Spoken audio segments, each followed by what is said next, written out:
Hello, this is Penny here from East Hertfordshire Family Centre Service. Now, children use their 5 senses to explore and make sense of the world around them, from birth to early childhood and beyond. Sensory play is vital to brain development, and so it's important that we try and provide our children with such experiences from an early age. Now, sensory play is often associated with touch, using your fingers, but it is actually more than that. It's any activity that stimulates a young child's sense of smell, touch, taste, sight, hearing, as well as anything else that engages balance and movement. There's no real limit to sensory play. We just need to be mindful of the materials that we use, and the types of play, that it is appropriate to the age and ability, and be aware if you're using foodstuff of any allergies for your children. Now, examples of experiences that we can use and create at home are things like shaving foam, shampoo, baby shampoo in particular,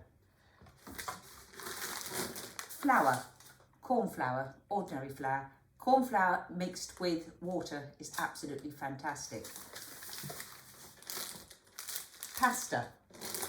You can have your pasta dry or wet. So if you cook it, play with that. It's great for the children to just see what the difference is between it. So, and sort of chopping and smelling food. So maybe if you're doing food preparation, let the children chop it, and the smells and that, they may not like tasting it. That doesn't matter, but that is, they are using those other senses whilst they are doing that. Who doesn't love bubble wrap? So yeah, you can get some fantastic bubble wrap with great big bubbles, so they can stand on it, stamp on it, hear that popping sound. And great for their fingers as well, hand and eye coordination, if you've got the small pops, and sort of pop that away. So you're using your hands, the touch, the sound, and maybe air blowing on them as well. So that's all incorporated as well. Things like soap flakes, great fun. Just for you can use those with water, just dry. Using instruments, so you can use natural instruments, natural things outside, or again for the sound, instruments that you've got at home, or banging and crashing on saucepans or anything like that, anything that makes a sound. And whilst you're working with your children using these things, it's a great way of introducing language. So you can ask them, is that loud? Is that soft? Is that sticky? Oh, that's bumpy. Yuck is fine. A lot of children may say yuck. Yuck is fine. We know what they mean. That's brilliant. And we can ask them why they think it feels yucky or why it's bumpy. So try and get them to think about what makes that object, that item, feel in that particular way. So we've got things like fluffy, smooth, wet.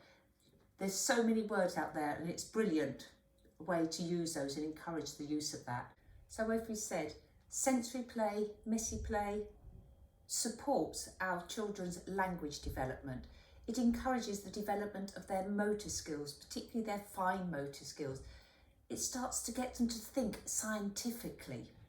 And it can also involve sort of mindful activities as well. So if you've got a child, perhaps who needs comforting or is feeling a bit angry, het up, just needs calming, something like using something like the shaving foam or even the baby shampoo, sort of playing with putting their hands into that, and Play-Doh can help bring that sense of emotion down.